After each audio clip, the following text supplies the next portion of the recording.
What is going on, guys? Welcome back to the channel. Today we are doing something a little bit crazy. I know you've heard of a brick workout, but have you heard of a triple brick workout? I haven't until I looked at my schedule about 12 hours ago and realized that was on the docket. So that is what we're getting into today. So let me explain the nature of the workout really quick. The workout itself is pretty self-explanatory until you get into the details. So the triple brick, essentially it's a run and a bike, back to back to back. And the way that's gonna work is I'm gonna do a 15-minute warm-up running outside. Once I do the warm-up, then I'm gonna hop on the bike for a 15-minute warm-up on the bike. After that is when it gets fun. Once I do that bike warm-up, then I get into about 85 to 90% of my race pace effort on the bike. I do that for 12 minutes. And then I'm out the door. I'm running out of the garage and I'm gonna go run a 1K. Now this is not like a track 1K, like as fast as you can all out. This is more a 1K at race pace. So I'm gonna start about 7-minute miles and start to work into what I hope to be about 6:45, 6:40 at the fastest. After I come in from that, I do 10 more minutes, 90% on the bike, back out for one more 1K, and then I come back in for 8 more minutes on the bike and then back out for another K, back on the bike into a cool down. So the biggest thing I'll be working on today that I'm not used to at all is transitions. I've never done any type of transition. I've always taken my time. Yes, I've done run off the bike, I've done brick workouts, but I haven't had a sense of urgency when I was doing them, right? So we're gonna introduce that sense of urgency today. I have my mock little transition station over there where I'll be switching shoes. I'm also gonna look like a dumbass because I'm gonna be wearing the helmet on the bike, even though I'm in here on the trainer, just to simulate having it on, being able to take it on, take it off, things like that. So it's gonna look dumb, but it's gonna help me try and work through those transition periods. Last but not least, I am fueling like a banshee today. I'm fueling like I'm planning to fuel on race day. So I have 2 bottles filled up with raw fuel, 2 scoops of raw fuel in both of those bottles. I have another full 20-ounce shaker bottle filled with raw replenish, so I can chug that or sip on that as needed. So I'll have one over there on the table that I can grab and go as I'm coming in and out of the garage. And then I have another one obviously set up right here for the bike station.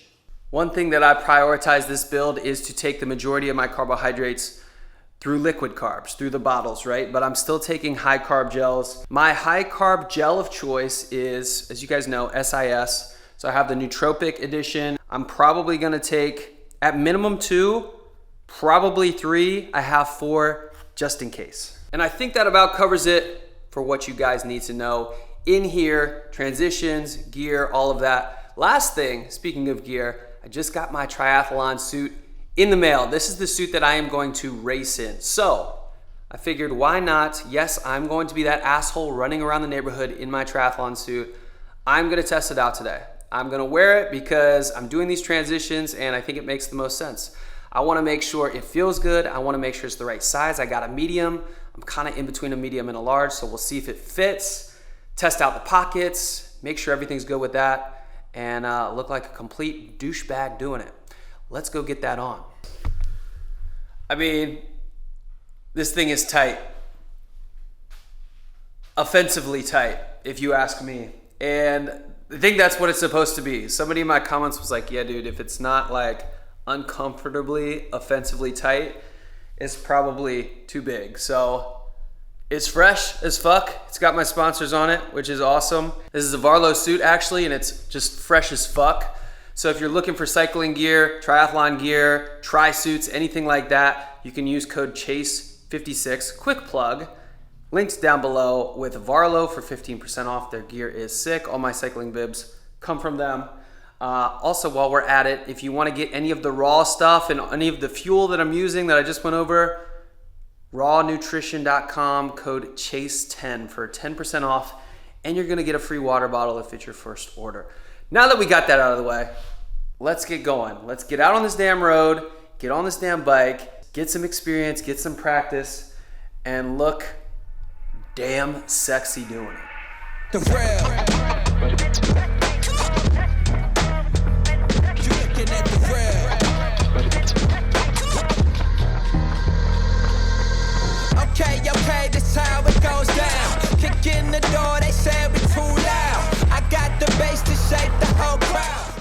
right, 7.5 minutes into the warm-up, turning around,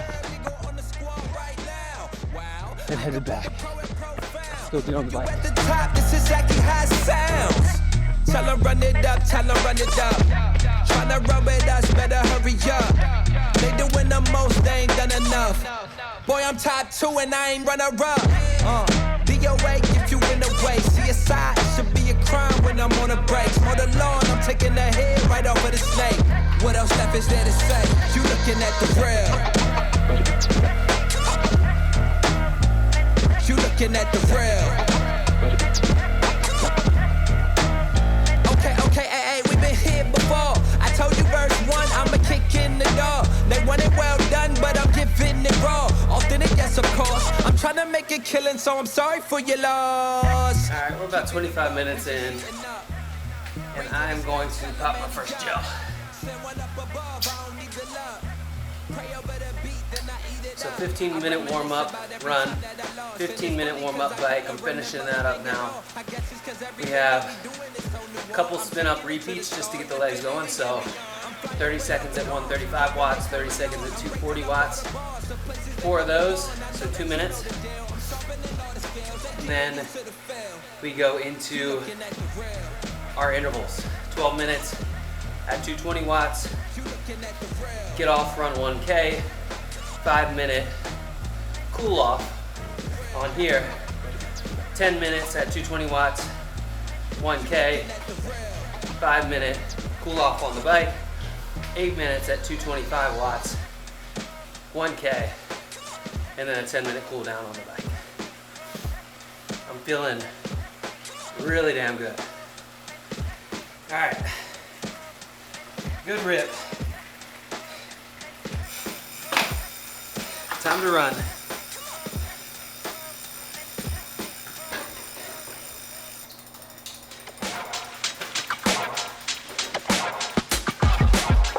Here we go. Got the keys to the kingdom. Planet of the apes, I'm about to go see Up to 7-minute pace. Let's find it. You looking at the main feature. Thinking you can win, you must got amnesia. Who wanna step the King Kong? We about to get it on from dusk till the dawn. If you want it now, come and get some. Tryna run it up, get the income. Start the countdown, let it lift up. I don't think you wanna bet against us. Get your hands up, get your hands up. Get them amped up, get them amped up. Waiting on the show for the cameras. Stand up for the anthem. Back we go. I'm actually gonna skip this 5-minute cool down period and go straight into the next 10-minute section at 220. Stand up for the anthem. Raised in the 90s, born in the 80s. We was bumping Wu-Tang Crew and Slim Shady. Jay-Z, Outkast, Snoop, Nas, and AZ. Mama said knock you out, you can't blame me. 3-parent household, it sound crazy. My mom's dad in hip-hop raised me. Dear Lord, baby, Jesus, come save me. Learn how to walk on 3 minutes left. Gel number 2. Back to the run.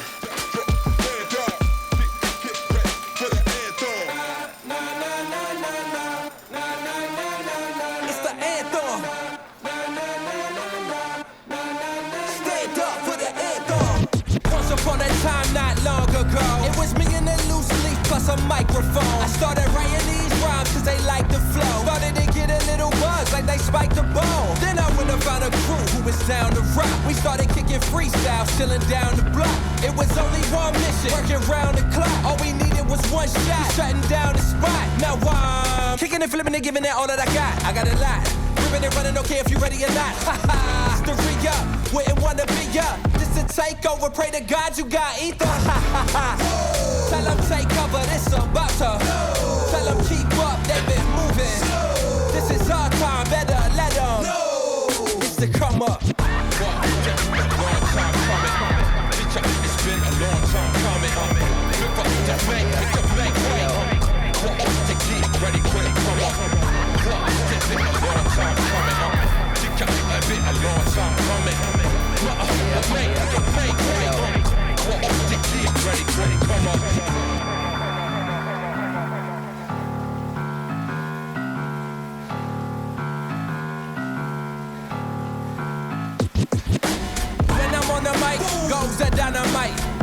like success don't happen overnight. It's a whole lot of blood, sweat, tears you gotta fight.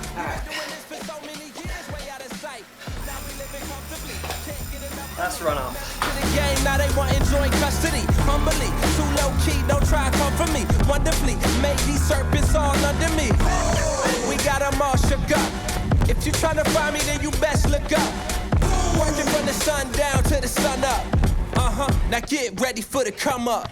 Long time coming. It's been a long time coming. Look up to make, to get ready for the come up. It's been a long time coming. It's been a long time coming.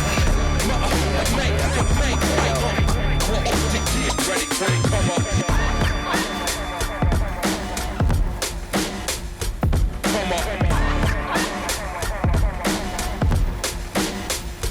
All right, a lot of words come to mind when I think about the last hour or so.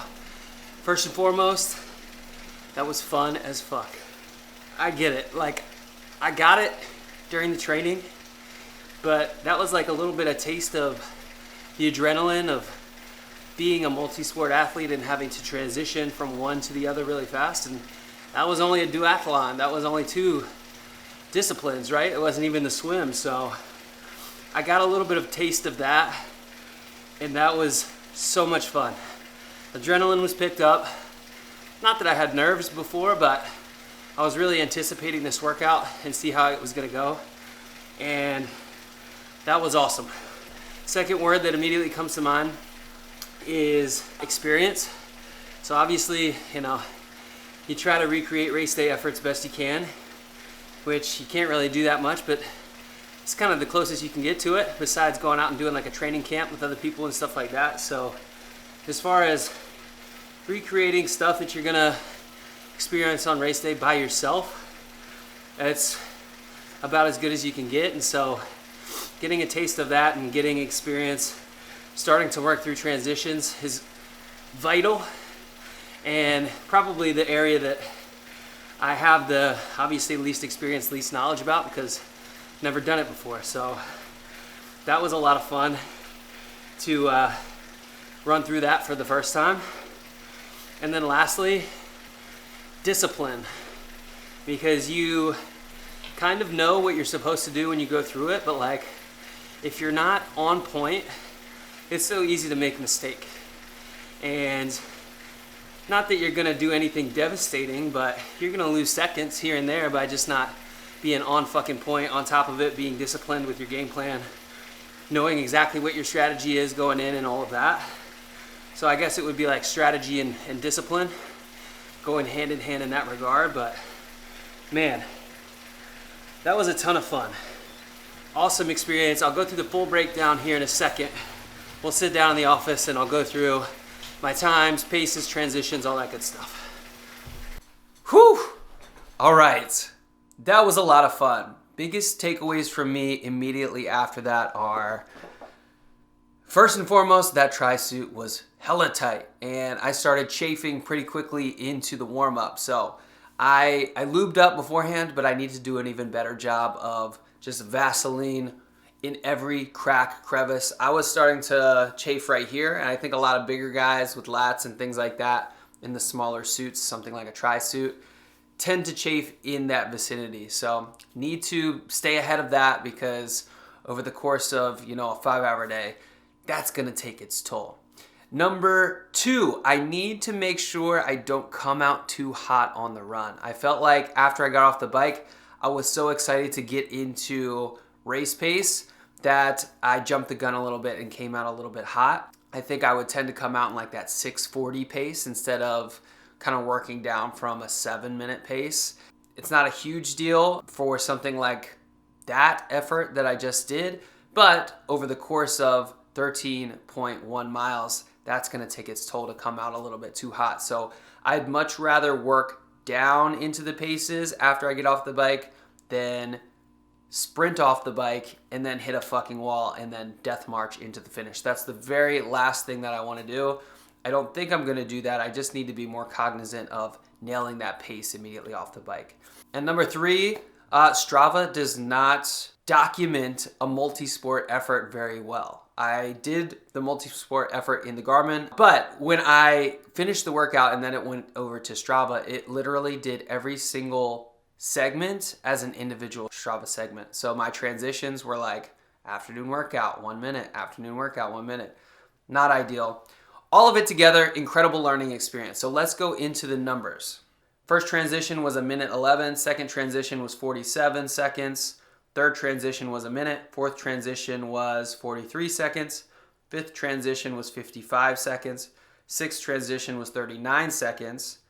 Seventh transition was 1 minute. Keep in mind, I also had to stop and start the camera, so there's a couple seconds tacked onto each of those, probably 5 to 8 seconds tacked onto each of those, because I had to put my 360 camera down, turn it off, turn on the other two cameras, and then go into it. So, upwards of maybe 5 to 10 seconds on each of those, but some room for improvement. So I realized I need to, when you're trying to save time, you're going really quick and you're doing everything at once instead of just doing the thing that makes the most sense. So what I need to do is put both shoes on first, then buckle and twist both shoes together instead of doing one shoe, buckle, twist, second shoe, buckle, twist, tighten. Everything's moving a million miles an hour when you're trying to go quickly. So I just need to keep the main thing and focus on completing one task at a time. That was my biggest takeaway from the transition periods. Another takeaway was I look like an idiot on the trainer with a bike after looking at the footage, and that is perfectly okay. So first indoor cycling segment was the warm-up into the 12-minute segment. That was 178 watts of average power. Second one was 10 minutes, and that was 214 watts of average power. Third one was 8 minutes at 218 watts of average power. For me, my goal wattage for the race is going to be in the 220 to 230 range of wattage for the entire ride.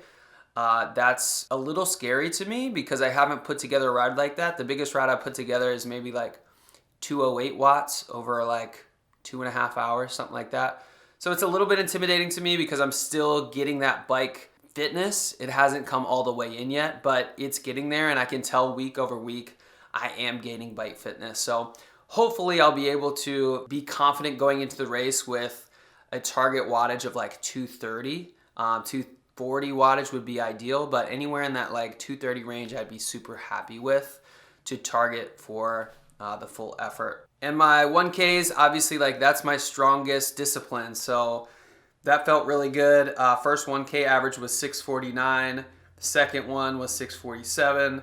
Third one was 634. Pressed the gas pedal at the end, and then we did a little cool down ride at the end. Great learning experience for me on this workout. I hope that this was helpful. I hope that you guys can, if you're coaching yourself or you're trying to build your own plan out, replicate something like this because it was invaluable. I definitely need to make sure I do a couple similar things to this. There's just so much to be said and so much value in practicing your transitions. So for my race day, I will not be doing flying mount, flying dismount that you probably have seen on Instagram videos and things like that. It's very clickbaity, it's attractive, it's sexy, but it also can crash and burn and end pretty poorly if you're not very well versed into it. It might save me 30 seconds over the course of the race, but if it goes poorly, I could fall down, it could take me out potentially, or it could, waste minutes if I go down or anything bad was to happen. So for this particular race, I just want to get really solid around the fundamentals. If you're good at the fundamentals, all the rest kind of comes with time, and you can develop different skills and the nuances and things like that. So I'm keeping the main thing, keeping it simple. Gonna build off this workout. Thank you guys so much for watching. I hope you learned a little bit and are able to take this one into your build moving forward. I appreciate you guys as always. If you have any questions, drop them below. And as always, I will see you in the next one. Peace.